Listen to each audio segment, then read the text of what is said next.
Assalamualaikum, selamat pagi. Ya, pertemuan ke-9 ini adalah tentang geostrategi dan geopolitik. Ya, kita ketahui tentang geostrategi adalah secara etimologi berasal dari kata geo dan strategi yang menggambarkan ruang hidup nasional. Di Indonesia, konsep geostrategi adalah bagian dari metode yang ditujukan untuk melancarkan proses pembangunan. Konsep geostrategi adalah di Indonesia pertama kali dikenalkan dan digunakan oleh Presiden Soekarno pada tahun 1948. Ya, ketahanan nasional adalah wujud geostrategi di Indonesia, yang mana tujuan geostrategi adalah mengembangkan potensi secara nasional serta membantu menunjang tugas pemerintah Indonesia mulai dari ketertiban, meningkatkan kesejahteraan,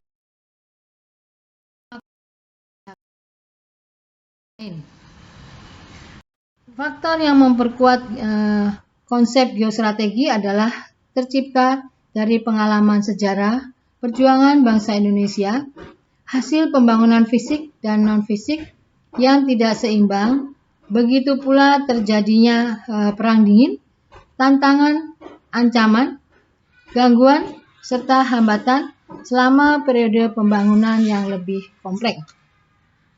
Ya, ini strateginya adalah pendekatan secara keseluruhan yang berkaitan dengan pelaksanaan gagasan, berkaitan dengan eksekusi sebuah aktivitas dalam kurun waktu yang tertentu. Geostrategi, sifat-sifat daripada geostrategi yang ada di Indonesia.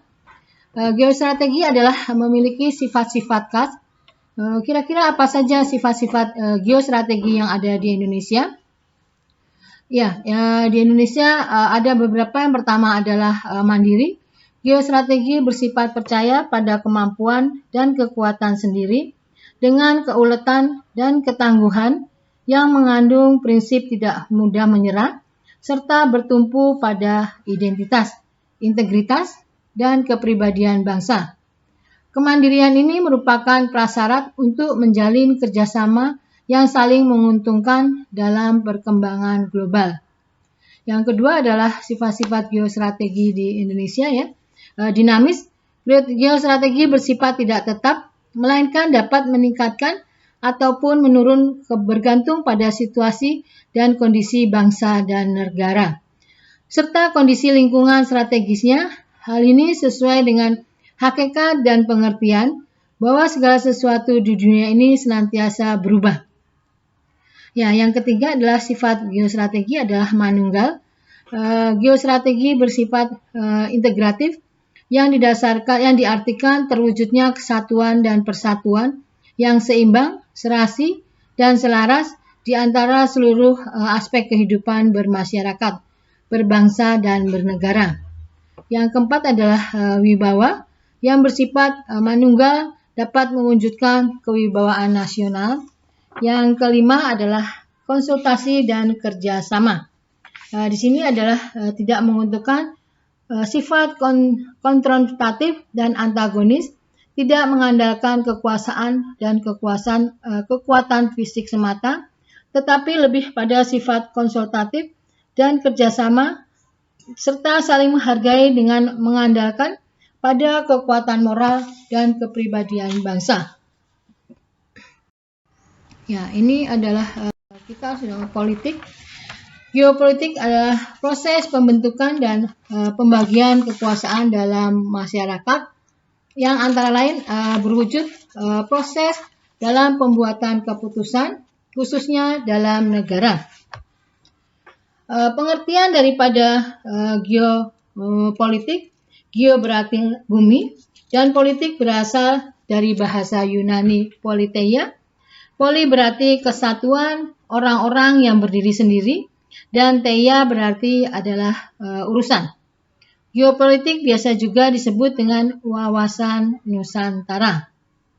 Ya, menurut pendapat para ahli, Bapak Budi Juliardi, bahwa secara etimologi geopolitik berasal dari bahasa Yunani yaitu geos yang berarti bumi, yang mana termasuk dalam ruang lingkup atau wilayah maupun geografi, yang menjadi tempat hidup dan pemberi kehidupan, serta wilayah negara. Sementara itu politik berasal dari kata politeia. Ya, itu adalah pengertian tentang geopolitik. Sedangkan teori geopolitik, sebelum kita mengenal lebih jauh tentang unsur pembangunan geopolitik, kita harus mengetahui juga tentang teori geopolitik berdasarkan dari Bapak Frederick Russell. Pokok-pokok teori Russell disebut juga dengan teori ruang. Di sini menyebutkan bahwa pertumbuhan negara mirip dengan pertumbuhan organisme atau makhluk hidup yang memerlukan ruang lingkup atau Lebensraum. Di sini cukup agar dapat tumbuh dengan subur melalui proses lahir, tumbuh maupun berkembang, mempertahankan hidup, menyusut dan mati. Sedangkan kekuatan suatu negara harus mampu memadai pertumbuhannya. Ada juga pendapat teori geopolitik dari Rudolf Zelen. Pokok-pokok teori Zelen dengan tegas menyatakan bahwa negara dalam sudut pandang geopolitik adalah suatu organisme hidup. Ya, sini ada teori geopolitik dari Sir Maller Raleigh dan Alfred Pierre. Pokok teori kedua ahli tersebut menganut konsep kekuatan maritim dan mencetuskan wawasan bahari, yaitu kekuatan di laut. Ya, yang keempat ada pendapat teori geopolitik William Michel, Albert Savarsky, Julio Douhet, dan John Frederick Carles. Sedangkan menurut Fuller, keempat ahli geopolitik ini melahirkan teori wawasan dirgantara, yaitu kekuatan di udara. Yang terakhir adalah teori geopolitik dari Sir Halon Mackinder. Pokok teori Mackinder adalah menganut konsep kekuatan darat dan mencetuskan wawasan benua. Ya, ini adalah geopolitik yang jenis kebijakan dalam dan luar negeri yang dipandu oleh faktor geostrategi dengan melihat sudut pandang nasionalis dan kebangsaan. Ya, untuk AGHT adalah ancaman, gangguan, hambatan, dan tantangan. Contoh dari AGHT dari dalam negeri yaitu contohnya adalah pemberontakan bersenjata, gerakan separatisme, aksi kekerasan yang berbau sara. Yang keempat adalah aksi teror. Ya, contoh AGHT dari luar negeri yaitu pelanggaran wilayah oleh negara lain, sabotase, agresi, dan spionase atau yang dinamakan ancaman oleh sebagai tindakan atau kondisi yang mengandung bahaya dan bersifat konseptual, baik tertutup maupun terbuka, yang bertujuan untuk mengubah Pancasila dan Undang-Undang Dasar 1945 serta menggagalkan perjuangan bangsa dan pembangunan nasional. Ya, pengertian ancaman, jenis, contoh, dan cara mengatasinya yang perlu diketahui. Ancaman di sini adalah suatu usaha atau kegiatan yang dilakukan oleh individu atau kelompok tertentu yang berpotensi membahayakan keselamatan individu ataupun kelompok lain. Ada pendapat yang lain mengatakan di sini ancaman adalah setiap kegiatan atau usaha baik yang dilakukan oleh luar negeri atau dalam negeri yang dinilai bisa membahayakan kedaulatan negara maupun keutuhan wilayah negaranya serta keselamatan segenap bangsa dan negara. Ya, tujuan dari ancaman ini adalah untuk mengubah tatanan suatu bangsa dan negara yang awalnya damai menjadi berantakan dan hancur. Ya, ini seperti yang ada di PPT aja. Khilafah memimpin, resim dan gantikan. Ini adalah tujuannya adalah mengubah tatanan suatu bangsa dan negara yang pada mulanya damai, yang akhirnya menjadi berantakan dan hancur. Untuk itu dibutuhkan adanya persatuan dan kesatuan dalam menyelesaikan berbagai ancaman yang terjadi. Ya, jenis-jenis daripada ancaman ada jenis-jenisnya secara umum. Ancaman dapat dibedakan menjadi dua jenis, yaitu seperti ini, ancaman militer dan ancaman non-militer. Ancaman militer di sini merupakan ancaman yang menggunakan kekuatan senjata, ya entah dari mana, mungkin mereka mendapatkan senjatanya, dan dilakukan secara terorganisasi. Ancaman ini dinilai memiliki kemampuan untuk membahayakan kedaulatan negara, keselamatan segenap bangsa, dan keutuhan wilayah. Ya, beberapa yang termasuk ancaman militer diantaranya adalah agresi militer oleh negara lain, pelanggaran wilayah oleh negara lain, spionase, sabotase, aksi teror bersenjata, gerakan separatis, pemberontakan bersenjata, tindakan atau potensi kondisi yang mengandung bahaya, tidak konseptual dan berasal dari dalam diri sendiri.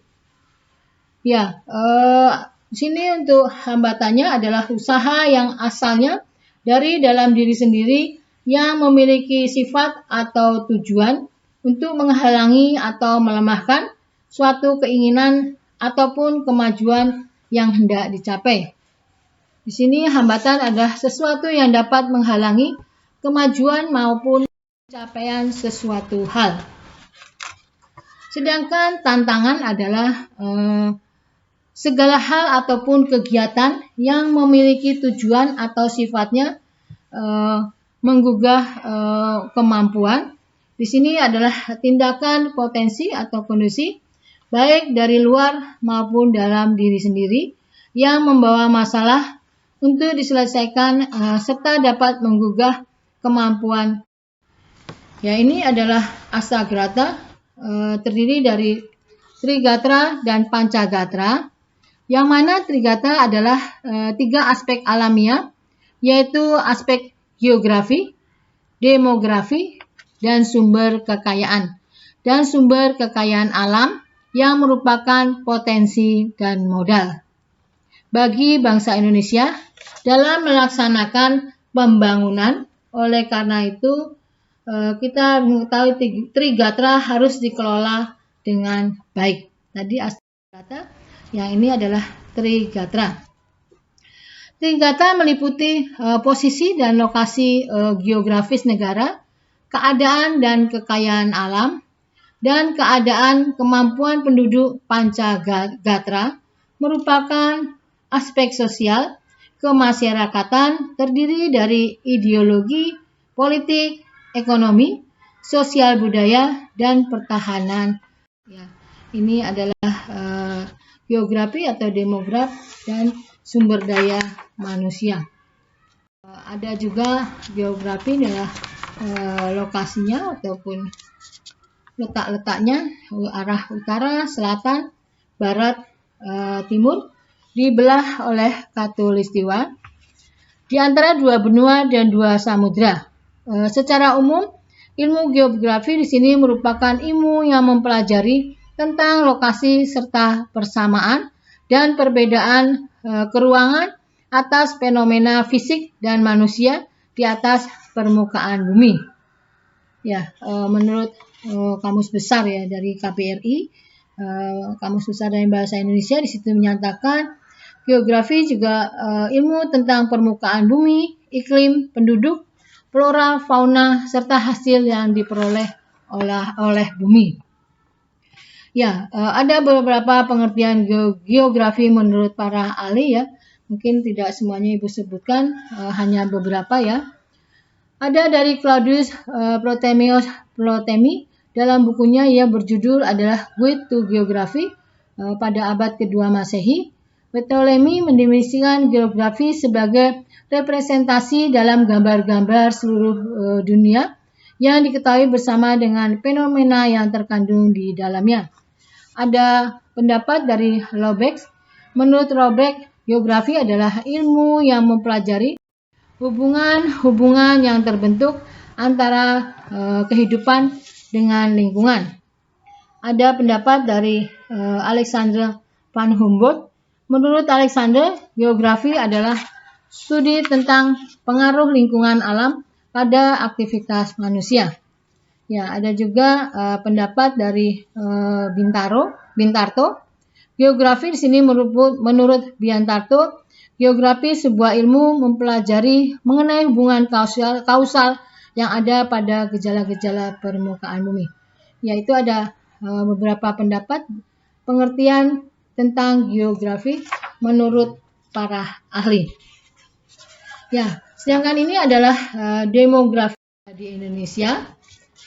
Ya, demografi di Indonesia mencakup statistik populasi di Indonesia seperti jumlah, distribusi, dan kepadatan penduduk, serta jumlah, distribusi, dan kepadatan penduduk, serta data demografis lainnya.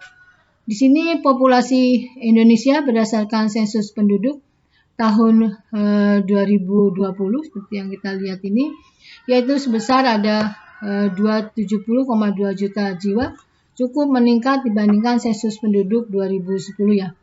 Indonesia memiliki budaya dan bahasa yang berhubungan tetapi berbeda. Sejak kemerdekaannya, bahasa Indonesia sejenis dengan bahasa Melayu menyebar ke seluruh penjuru Indonesia dan menjadi bahasa yang paling banyak digunakan dalam komunikasi.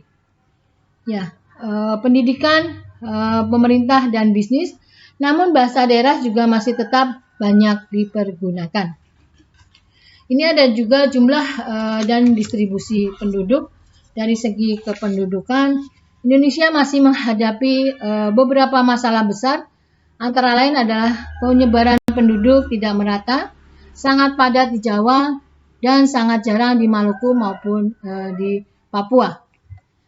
Piramida penduduk masih sangat melebar, kelompok anak-anak dan remaja masih sangat besar.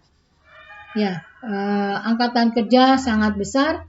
Perkembangan lapangan kerja yang tersedia tidak sebanding dengan jumlah penambahan angkatan kerja setiap tahun. Ya, distribusi kegiatan ekonomi masih belum merata, masih terkonsentrasi di Jakarta dan kota-kota besar di Pulau Jawa. Ya, pembangunan infrastruktur tapi sekarang sudah sebagian merata ya untuk pembangunan infrastruktur. Sedangkan indeks kesehatan masih kurang. Angka kematian ibu dan anak, kematian bayi cukup tinggi. Ya, itu adalah jumlah dan distribusi penduduk. Sedangkan dari kelompok etnis, ada lebih dari 300 kelompok etnis di Indonesia. Proporsi populasi jumlah suku bangsa di Indonesia ada beberapa peningkatannya. Sedangkan untuk rasio jenis kelamin, perbandingan jumlah penduduk laki-laki dan jumlah penduduk perempuan di suatu daerah atau negara pada suatu waktu tertentu, ya, rasio jenis kelamin penduduk Indonesia cenderung semakin meningkat dari satu sensus penduduk ke sensus penduduk berikutnya. Ya, kalau untuk agama, pemerintah Indonesia hanya mengakui 6 agama resmi: Islam, Kristen, Katolik, Kristen Protestan, Hindu, Buddha, dan Konghucu. Ini adalah datanya menurut data Kementerian Agama tahun 2018. Sedangkan bahasa Indonesia yang dipakai adalah bahasa nasional di Indonesia. Selain bahasa nasional, masyarakat Indonesia setidaknya juga menguasai satu bahasa daerah, dan seringkali bahasa ibu mereka adalah bahasa daerah tersebut. Sedangkan bahasa Indonesia menjadi bahasa mereka. Menurut etnologi, ada 737 bahasa yang masih hidup di Indonesia, dan bahasa daerah yang paling banyak di Indonesia adalah bahasa Jawa. Ya, ini adalah satu sumber daya alam yang ada di Indonesia.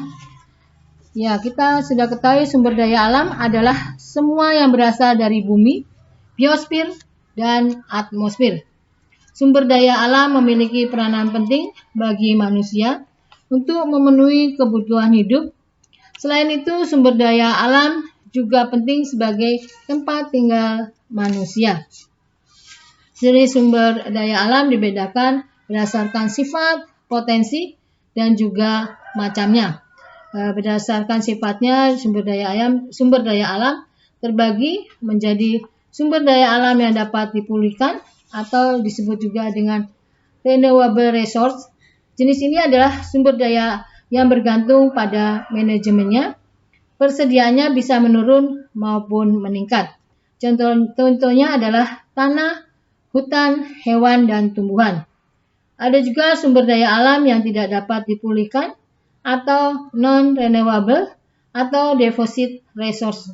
Ini merupakan sumber daya yang secara fisik akan habis dan tidak bisa digunakan kembali.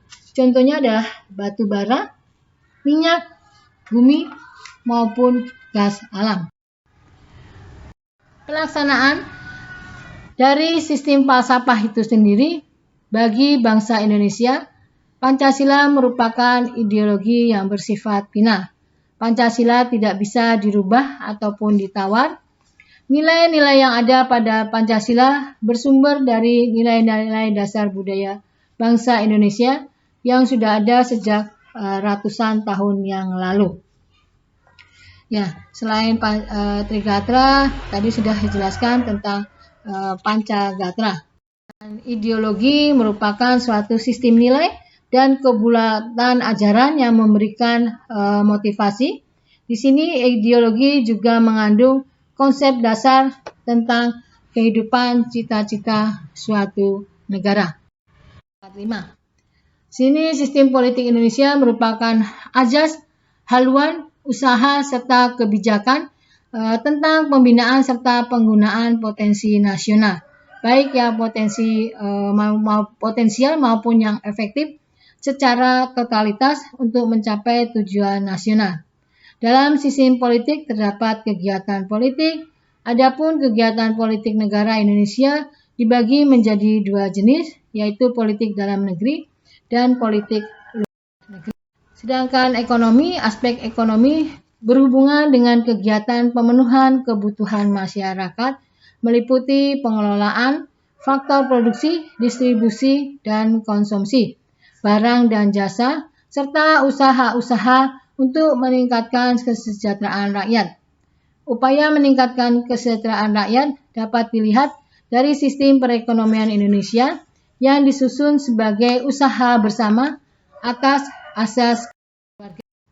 Ya, sedangkan sosial budaya di sini adalah bentuk aspek sosial adalah gotong royong yang identik dengan semangat persatuan dan kesatuan. Daya pertahanan semesta yang melibatkan seluruh sumber daya nasional. Di sini TNI sebagai komponen utama, sementara warga negara berperan sebagai komponen cadangan dan pendukung. Jadi upaya mempertahankan kedaulatan Indonesia dilakukan oleh semua komponen, tidak hanya TNI, tetapi juga warga negara. Semua bersatu padu untuk mempertahankan kedaulatan dan keutuhan wilayah negara Indonesia. Ya, untuk bencana alam adalah peristiwa atau rangkaian peristiwa yang mengancam dan mengganggu kehidupan dan penghidupan masyarakat yang disebabkan baik oleh faktor alam atau faktor non-alam maupun faktor manusia, sehingga mengakibatkan timbulnya korban jiwa manusia, kerusakan lingkungan, kerugian harta benda, dan dampak psikologis. Ya, di sini bencana alam adalah bencana yang diakibatkan oleh peristiwa atau serangkaian peristiwa yang disebabkan oleh alam, antara lain adalah berupa gempa bumi, tsunami, gunung meletus, banjir, kekeringan, angin topan, dan tanah longsor. Ini tentang virus yang baru melanda negara kita ya. Virus corona telah merebah di bangsa Indonesia sampai semua daerah, banyak yang sudah terkena, tapi dengan berjalannya waktu semoga bencana ini kita lewati ya.